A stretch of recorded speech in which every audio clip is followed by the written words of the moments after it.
A você que está conosco pela TV Notícias Agrícolas, a nossa programação continua. O nosso assunto agora é o mercado da soja.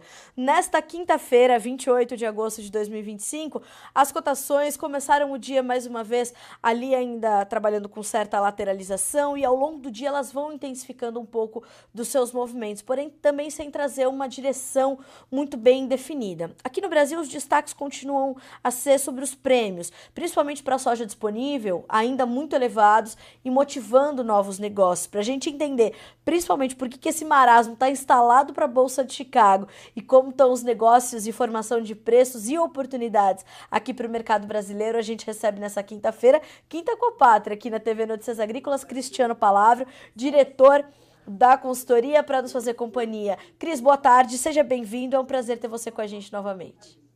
Muito boa tarde, Carla. O prazer sempre meu estar participando aqui com vocês, do início ao fim da programação aí com a Pátria hoje. Muito bom. É isso mesmo. Ô, Cris, tem um QR Code aqui na tela para o pessoal baixar nosso aplicativo, porque você sabe, eu já te contei isso em primeira mão. 24 horas de programação da TV Notícias Agrícolas. Gratuito, viu, Cris? O que é melhor. Dá para levar a pátria e o Notícias para onde quer que o produtor vá. Muito bom, pessoal. Programação sempre muito consistente de vocês. Obrigada, Cris. Bom, Cris, o que está mantendo o Chicago tão lateralizado? Porque o dia começa sempre assim, né? Bem tranquilo, ou para cima ou para baixo, ou às vezes no mesmo momento os preços, algumas posições subindo, outras descendo. Chicago muito travado num intervalo de preços. O que mantém Chicago nessa toada, Cris? Olha, Carla, eu vejo que nesse momento, né, a grande atenção do mercado é essa. Já podemos falar em reta final da safra norte-americana. Ainda não temos grandes atenções migrando aqui para o Brasil, para o início da nossa safra. A atenção principal acaba se recaindo, sim, para o solo norte-americano. O que eu diria nesse momento é que o ponto positivo ao mercado é que boa parte desses patamares de Chicago, que eram resistências contra realmente a gente ter altas mais agressivas nas últimas semanas, desde o último relatório do USDA, a gente teve movimentos mais consistentes de alta e esses patamares que para o H26, né, para o março 26, ali de 10,60, 10,80, acabaram virando suportes. O mercado tem conseguido se manter com mais consistência acima deles. E o grande fator para isso, na minha visão, é que o mês de agosto é o mês da definição da safra dos Estados Unidos. É claro que se tivermos um clima totalmente atípico daqui para frente, ainda podemos ter mudanças, mas grande parte do potencial produtivo das lavouras americanas de soja e de milho, ele já está em grande parte dado e consolidado. E se a gente pega o histórico dos últimos anos, é no mês de agosto em que a safra americana acaba sendo precificada. Olhando por essa ótica, a gente já tem um mercado que, mesmo sinalizando uma safra muito produtiva, não vai ter um grande excedente de produção quando se fala de soja. E esse, na nossa visão aqui da Pátria, é um dos principais pilares para ter um Chicago bem sustentado nesse momento. As maiores preocupações com os preços ao produtor brasileiro, na nossa visão, se recaem sobre dólar e prêmios, enquanto Chicago, nesse momento em que a safra americana, mesmo vindo muito bem, não vai entregar uma produção maior que o ano passado, por um motivo muito óbvio, que foi a forte redução da área plantada. Isso deixa os estoques americanos apertados, isso deixa os estoques globais altos, porém sem crescimento, e isso é um bom fator para a gente ver Chicago ainda rondando essa faixa acima dos 10,50, perto dos 11 dólares por bushel, aguardando um acordo comercial que aí sim pode incentivar Chicago a operar acima disso, já que ainda não temos uma presença significativa da China em compras de soja americana. Então, o que precisa, a faísca que Chicago precisa vai vir ou não desse avanço das negociações entre China e Estados Unidos, Cris. Nos últimos dias, inclusive, a China sinalizou que poderia voltar a comprar soja americana. Você acha que é mais fumaça do que efetivamente as coisas acontecendo? Ou pode, principalmente por necessidade dos chineses, a gente ver o país voltar a comprar no mercado norte-americano, Cris? Uma questão de tempo em minha visão, tá, Carla? Não necessariamente um grande acordo, mas as compras, pelo menos parciais, elas vão precisar acontecer. Eu tenho visto nos últimos dias, Carla, muito na grande mídia, né, não focada em agro aqui no Brasil, alguns comentários sobre o risco ao Brasil desse acordo entre chineses e americanos. E até pelas falas, né, do Donald Trump, de que a China vai comprar 4 vezes mais soja. Então, algumas informações que são desencontradas com a realidade. Quando a gente olha para o histórico, né, de compras chinesas nos Estados Unidos, nos melhores anos elas se aproximaram ali de 37, 38 milhões de toneladas. Quando a gente olha para o excedente que os Estados Unidos vai ter nesse ano, a gente nota o quanto que é insuficiente para abastecer a China. Nós temos aí os Estados Unidos com uma capacidade de exportar num ano bom 50, 51 milhões de toneladas, para uma compra total chinesa estimada para 2026 de 112.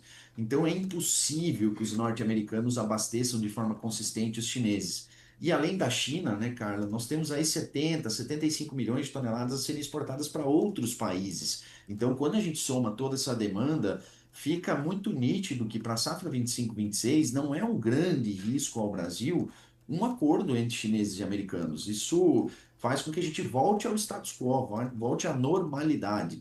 Então, não vejo o acordo comercial como um risco para a nossa nova safra, porque tem demanda tanto para o Brasil quanto para os Estados Unidos, tem demanda para os argentinos e para os seus subprodutos. Então, vejo que um acordo comercial ele traz mais risco para esse remanescente de soja disponível que a gente ainda tem para negociar ao longo de 2025 do que necessariamente para a safra 25-26. A China, querendo ou não, com um acordo ou não, depende totalmente da soja brasileira e nós somos os únicos com capacidade de abastecê-los de forma integral.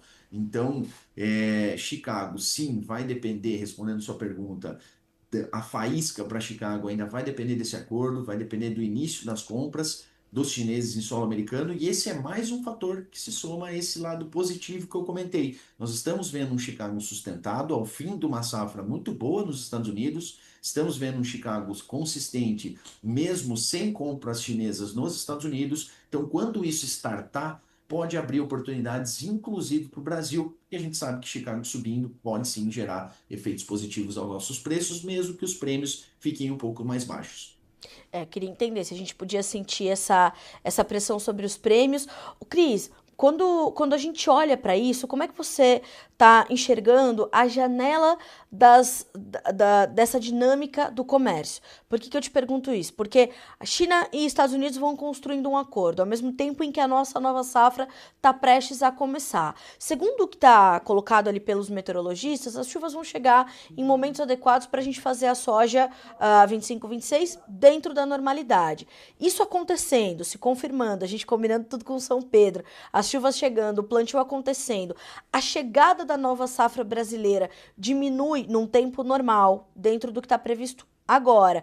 Ela diminui as oportunidades da soja americana para os chineses, ou diminui o espaço de venda dos americanos para os chineses com a chegada da nossa nova safra, podendo ser mais competitiva mais uma vez? Ficou clara a minha pergunta? Ficou, Carla. Então, assim, vejo sim que com o acordo a China vai ser obrigada ou vai, como prova de boa-fé, comprar, né, mais soja americana, mesmo em momentos que essa soja americana possa estar um pouco menos competitiva do que a nossa. E quando isso iria acontecer? Principalmente na janela de embarques ali de março, abril, que normalmente a nossa soja é muito mais competitiva que a dos Estados Unidos. Então, isso pode temporariamente trazer alguma pressão aos preços aqui no Brasil, trazer alguma inanição de demanda que possa preocupar realmente essa janela de vendas para o produtor, principalmente aquele que tem a maior parte dos compromissos ali para 30 do 4, 30 do 5. Então, não quer dizer que esse não é um fator que a gente tenha que observar de perto. Mas, se a gente olha uma demanda total no mundo de 180 milhões de toneladas de importação, somando China e outros países, e um excedente que nos Estados Unidos não passa de 50, e um excedente argentino para o grão, que vamos colocar aí na melhor das hipóteses 10 milhões de toneladas, ainda vai ter um volume de 110 a 120 milhões de toneladas a serem abastecidas com outro país. Quem é esse outro país? Somos nós. Então, por mais que isso possa gerar algum engasgo de demanda ao longo do início da nossa janela de vendas, não vejo que isso seja algo consistente. Tem mercado para todos. E realmente um acordo China e Estados Unidos, por mais que se fale, como você disse, né, por mais que existam sinais, não há algo concreto. Eu lembro que no início dessa semana, na segunda-feira, o próprio Donald Trump, claro, pode ser uma bravata ali dele, falou em novas tarifas sobre a China, caso não destrave-se o mercado de terras raras, né? Então, a gente não tem ainda uma definição clara. vão ter novas negociações na próxima semana, tem um encontro, um pré-agendado aí para o final de outubro, que talvez ali seria o momento para esse acordo ser forjado, assinado e anunciado ao mercado. O que não impede que a China já comece a fazer algumas compras através de sua estatal mais ativa dentro dos Estados Unidos, que é a Sinogreen. Então, assim, vejo que os efeitos, eles tendem a ser efeitos mais de curto prazo quando esse acordo vier, porque a demanda é muito consistente e apesar de a gente não ter falta de soja no mundo, não tem uma grande sobra também.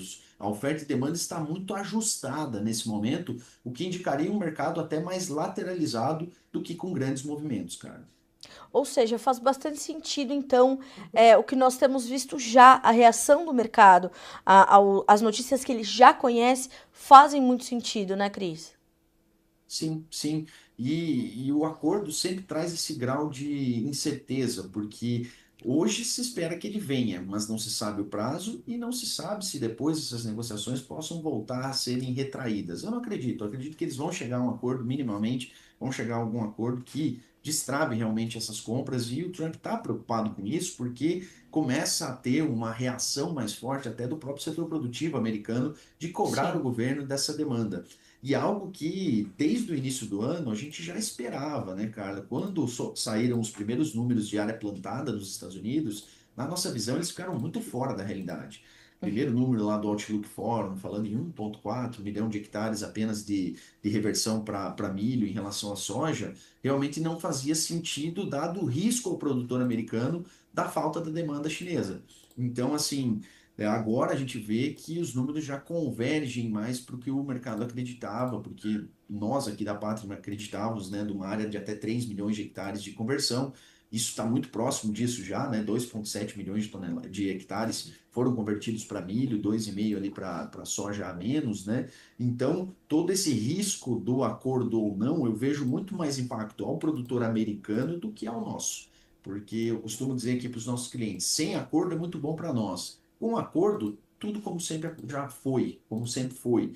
Então, e lembro sempre que lá em 2018, nossa capacidade exportadora não era tão maior do que a norte-americana. Hoje ela é mais do que o dobro da capacidade exportadora dos Estados Unidos, olhando para a soja. Então a gente se tornou um player indispensável no mercado, diferente dos norte-americanos que impropriamente em 2019 ficaram sem vender nada para a China e a China se abasteceu aqui. Então eu vejo muito mais risco ao setor agrícola dos Estados Unidos do que ao nosso, quando se fala de acordo ou não com os chineses. O Cris, a decisão por vender ou não do produtor nesse momento, ela está muito conectada ao atual momento da economia, um cenário escasso de crédito, uma dificuldade de entendimento do rendimento do custo do dinheiro. Isso tudo faz muita diferença na hora de decidir por fazer uma venda, né, Cris, para entender o custo daquela operação. Ele é muito diferente do custo que nós tivemos, da forma como nós comercializamos, dos momentos em que comercializamos na safra 24, 25, nesse momento também de pré-plantio, de pré-nova safra, Cris?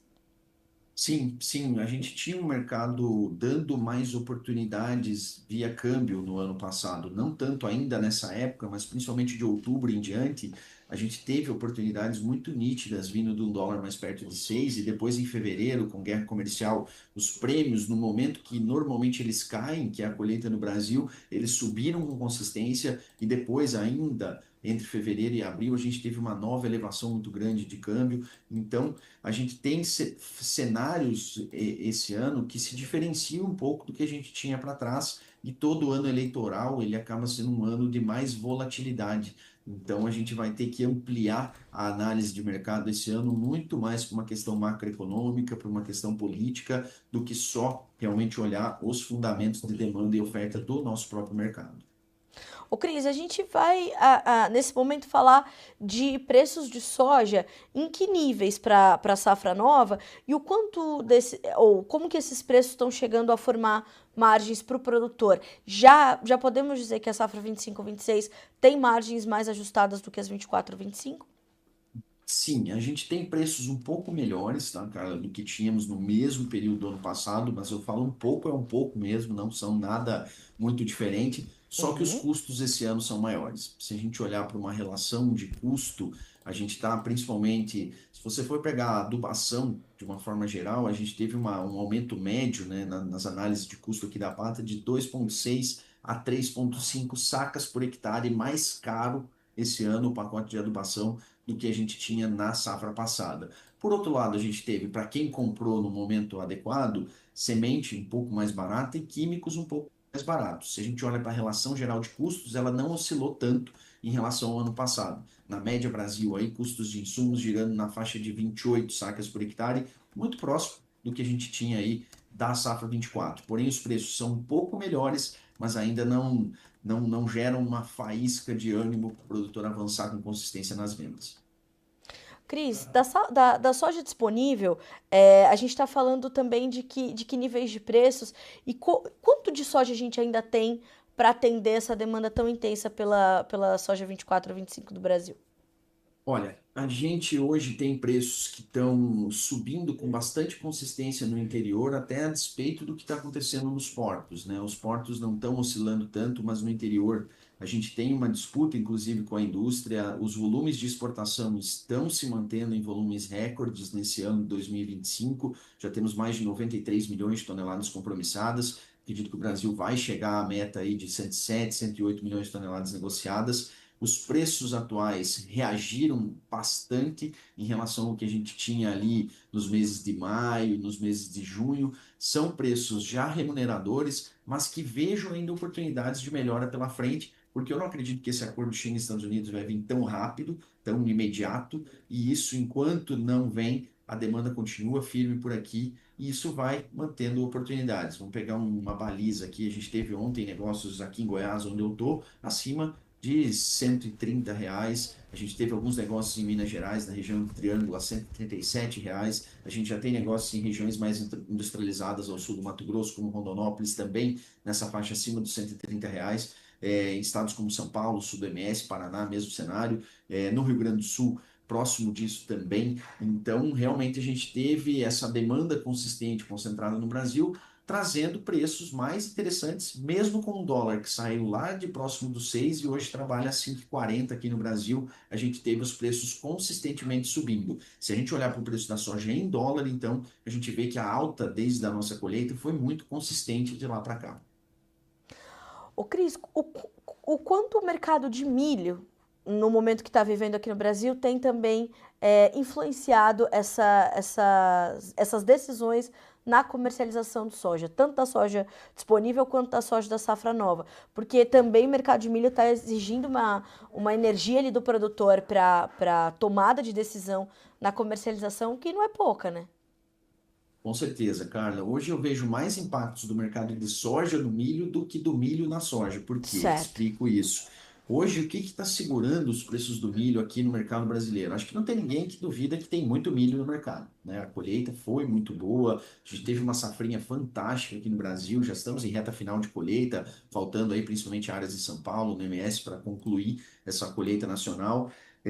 Temos os Estados Unidos com muito mais milho do que tinha no ano passado, então a produção de milho foi muito grande. Mas por que os preços estão firmes, tanto em Chicago quanto aqui no Brasil, agora nesses últimos dias? Porque há uma demanda consistente nos Estados Unidos, uma demanda exportadora por competitividade, no Brasil, uma demanda interna muito consistente. E essa demanda interna consistente no Brasil está encontrando um produtor retendo vendas de milho. Ah, mas quer dizer que então o produtor, todo mundo está bem capitalizado? Não, muita gente segurou soja, inclusive, está preferindo vender soja nesse momento, soja disponível, cumprir os compromissos do 30/8, que é uma data importante para o produtor, e segurando esse milho. Então eu falo sempre: produção é uma coisa, oferta é outra. Se eu não quero vender, não tem oferta. E isso está realmente conseguindo segurar essa pressão de produção que o milho está tendo nesse ano. Só que a gente tem que ficar alerta, porque esse milho está estocado, a demanda interna ela é muito boa. Tivemos um salto de demanda interna nesse ano muito positivo, quase 10% em relação ao ano passado,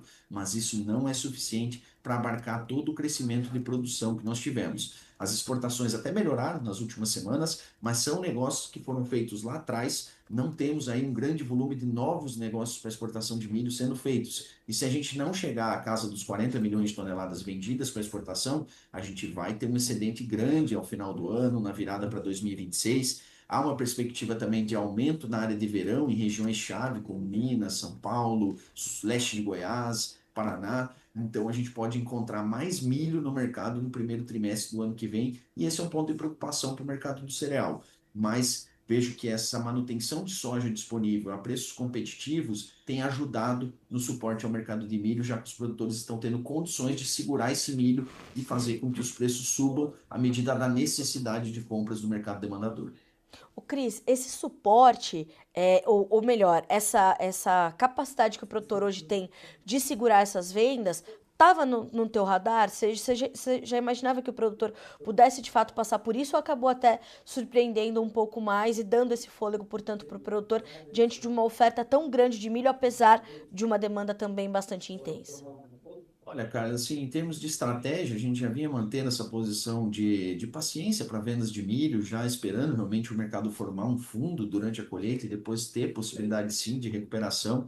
Esse fundo foi formado mais cedo do que se esperava, porque a colheita ainda estava em 30, 40% ali em julho, quando os preços chegaram ao fundo do poço, vamos chamar assim, para depois voltarem a se recuperar. Mas realmente mostra realmente uma solidez do produtor em relação ao pragmatismo em termos de estratégia. Ele sabe que o mercado de milho tem mais potencial ao longo do segundo semestre e está conseguindo, da medida do possível, segurar, reter esse grão. A gente sabe que a capacidade de crédito também é limitada e caro, né, esse ano, então isso também atrapalha o fato dele tentar segurar, pegar um crédito para segurar esse grão, mas ele está conseguindo fazer isso. Eu acreditava no fundo do poço um pouco mais tarde, sim, ao longo da colheita aí para o mercado de milho, mas ele foi forjado já ainda dentro do mês de julho e depois o produtor realmente conseguiu segurar com consistência essa produção, algo ajudado também pelo atraso da colheita. Nossa colheita ficou um pouco mais atrasada esse ano, então o produtor, apesar da crise que a gente está vivendo, e ela é muito real, vai impactar diretamente a expansão de área agora na safra 25-26, a gente está vendo solidez desses produtores que estão armazenando milho e conseguindo fazer com que o mercado se recupere à medida que o comprador precisa desse grão, o comprador do mercado interno, ele precisa desse milho para esmagar. A gente tem o setor de etanol muito demandado também, e o produtor está conseguindo vender aos poucos, fazendo com que os preços subam. Realmente a retenção de vendas tem sido muito significativa e isso é um fator fundamental para o mercado. Volto a dizer, produção é uma coisa, oferta é outra. Se o produtor não vende, não tem oferta e isso exige preços mais altos. Ô, Cris, e como é que tá a demanda pelo nosso milho, tanto interna quanto para exportação? Há um tempo nós conversávamos e você me destacava justamente a força desse consumo, só que te preocupava um pouco a competitividade do nosso milho frente ao americano. E de fato nós vimos os Estados Unidos estão exportando ou estão comprometendo muito milho com a exportação. Como é que tá a demanda pelo nosso milho nessas duas frentes? Olha, eu diria que no cenário interno é uma demanda muito boa, muito boa. A estimativa da Pátria é que a gente passe de 91 milhões de toneladas consumidas esse ano, essa safra Legal. 25-26. Só para você ter uma ideia, no ano passado foi 82, cara. Então a gente está falando de quase 10% de Sim. aumento. É muito significativo. A gente está vendo aí a expansão das usinas de etanol. A gente está vendo os setores de ração com suas cadeias produtivas aquecidas, né? Setor de suinocultura, avicultura, ovos. A bovinocultura melhorou, apesar das tarifações ali dos Estados Unidos, que deram uma freada no mercado, já voltou, já recuperou grande parte das quedas. Então a gente está vendo os setores consumidores aquecidos aqui dentro do Brasil e a demanda interna é muito boa. Já quando a gente olha para o mercado externo, nós estamos com compromissos ali na faixa de 17,6, 17,7 milhões de toneladas, cerca de 2% abaixo de 2024, e 2024 não foi uma grande campanha de exportações. O Brasil exportou ali seus 38 para 39 milhões de toneladas. Se a gente exportar só isso agora em 2025, 26, a gente vai ter estoques de mais do que o triplo do que tivemos de estoque de passagem no ano passado. A gente considera o estoque de passagem entre fevereiro e março, ano passado a gente teve o menor estoque da década, o que justificou preços muito altos de milho ali na janela de fevereiro, março, abril. Esse ano o cenário é bem diferente. A gente teria realmente que exportar mais para dar uma enxugada nessa oferta e ter uma tendência melhor para o preço do milho lá na frente. Então fica meio que aquela questão, né? O preço do milho precisa cair para depois subir com mais consistência, porque hoje o milho brasileiro é caro para o comprador do exterior. E a gente tem um dólar que veio caindo também nas últimas semanas e meses, que também diminui a competitividade desse nosso milho. E ainda um terceiro fator, que dos grandes acordos comerciais forjados pelos Estados Unidos, quatro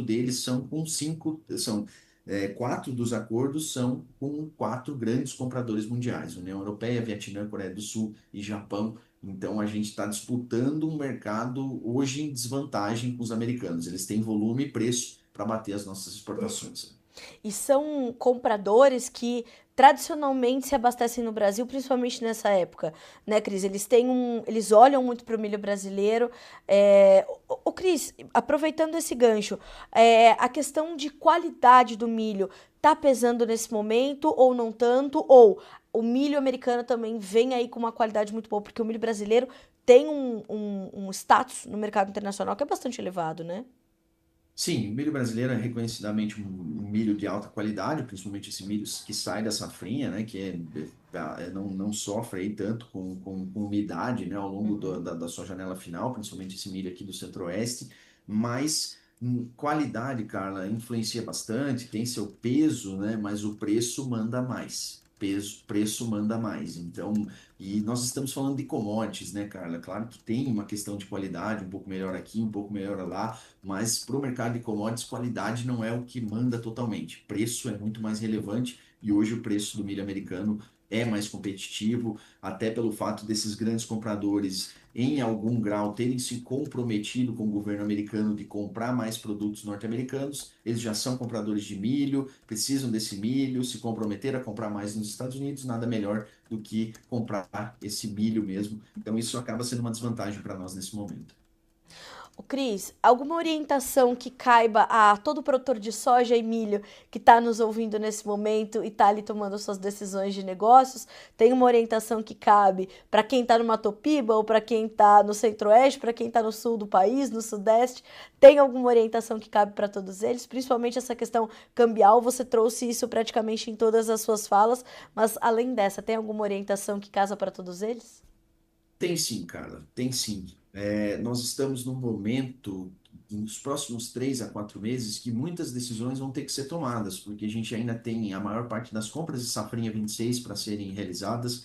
A gente tem uma grande parte dos produtores brasileiros ainda com soja de 2025. A gente tem uma grande parte dos produtores brasileiros que ainda não fechou seus custos fechou os custos, eu falo, vender a soja para cobrir os custos, né, da safra 26. E nós temos aí a maioria dos produtores brasileiros que tiveram safrinha com milho, com sorgo, com milheto estocado.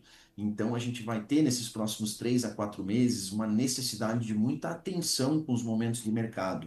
E daqui a alguns dias o plantio vai começar. A gente sabe que boa parte dos produtores também se envolve muito, muito diretamente com o operacional das suas fazendas, o que é primordial. Ele tem que focar nisso, tem que focar em cuidar, se não diretamente lá dentro da máquina, mas tá lá dentro da fazenda ou gerenciar tudo isso. Então, o recado que fica para todos eles é que a hora que a gente entrar com o operacional de campo, o mercado vai estar muito ativo e cheio de decisões para ser tomadas. E aí, a dica é conte com profissionais realmente que te ajudem no momento dessa tomada de decisão. Empresas como a Pátria estão ao lado do produtor justamente para isso, para que ele possa ter a tranquilidade de trabalhar lá no campo, focar no seu operacional, num momento que ele também não vai poder descuidar dos movimentos de mercado. Essa parte do milho, por exemplo, a gente sabe que para vender 80 mil sacas de soja é rápido, para vender 80 mil sacas de milho, às vezes demora. Então ele tem que estar mais atento a alguma reversão do mercado. Tem as compras de nitrogênio ainda para safrinha, tem as compras de fósforo. Então tem muita decisão para ser tomada num período em que normalmente o produtor foca muito no operacional da fazenda, então ele precisa ter gente ao lado dele para ajudá-lo ali a não perder os timings de mercado. Esse seria o grande recado a todos eles.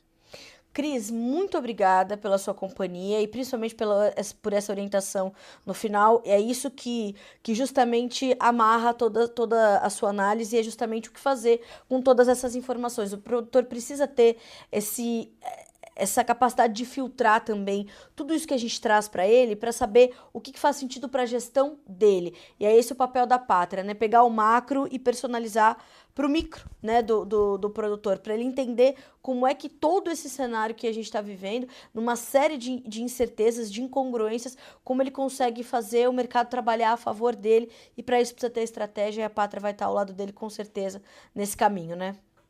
É isso aí, cara. Mais do que só informação, ele precisa de direção, né? De alguém que sente ao lado dele para tomar essa decisão. Nunca são decisões fáceis, são decisões difíceis. A gente sofre muito, muitas vezes, com as decisões que toma, né? Porque, devia ter esperado ou devia ter agido. Então, contar realmente com profissionais que estão ali acompanhando o mercado ajuda bastante. Não só em gerar uma informação, mas principalmente para fazer o que você falou, filtrar essa informação, o que que é realmente relevante e qual ação vai ser tomada mediante aquela informação, que é o principal, que é a direção ali que a gente consegue ajudar o produtor a ter.